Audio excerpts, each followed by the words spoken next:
វីដេអូនេះបង្ហាញរឿងរ៉ាវដែលគួរឲ្យភ្ញាក់ផ្អើលមួយដែលត្រូវបានគេរាយការណ៍ថាបានកើតឡើងនៅអាកាសយានដ្ឋានអន្តរជាតិ JFK ស្ត្រីម្នាក់បានមកដល់ពីជើងហោះហើរតូក្យូលិខិតឆ្លងដែនដែលគាត់កាន់បង្ហាញថាជា Terence ឬ Teresa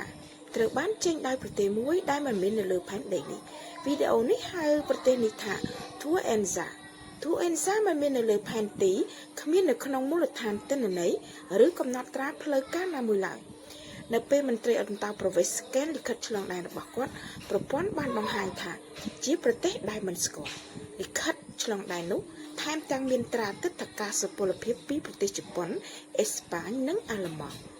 សាក់សីជាស្ត្រីនិយាយថាស្ត្រីនោះហាក់ដូចជាងងឆ្ងល់ដូចជាគាត់មិនដឹងថាគាត់មកទីនេះដោយរបៀបណាដូចជាគាត់មកពីកន្លែងផ្សេងមិនមែននៅលើលោកនេះអាជ្ញាធរបានឃាត់ខ្លួនគាត់ដើម្បីសាកសួរប៉ុន្តែអាចកំបាំងនៅតែមានបើប្រទេស Tuenza មិនមានទេតើលិខិតឆ្លងដែនរបស់គាត់បានមកពីណាហើយប្រហែលជាសំខាន់ជាងនេះទៅទៀតតើគាត់មកពីណាមនុស្សមួយចំនួនកំពុងខ្សឹបខ្សៀវថាប្រហែលជាមានទ្វាររវាងពិភពលោកដែលយើងមិនធ្លាប់ស្គាល់តែបើតាមការវិភាគឃើញថាវីដេអូនេះគឺជាប្រព័ន្ធព័ត៌មានคล้ายៗដែលបង្កើតដោយបញ្ញាសិប្បនិម្មិត AI តាមពិតទៅមិនមានឧបតហេតុពិតប្រាកដបែបនេះកើតឡើងនៅអាកាសយានដ្ឋាន JFK ទេ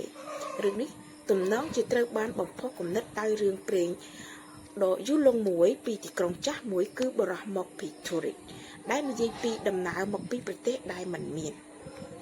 បរោះមកពី Turin Man from Turin គឺជារឿងព្រេងទីក្រុងដ៏ល្បីល្បាញ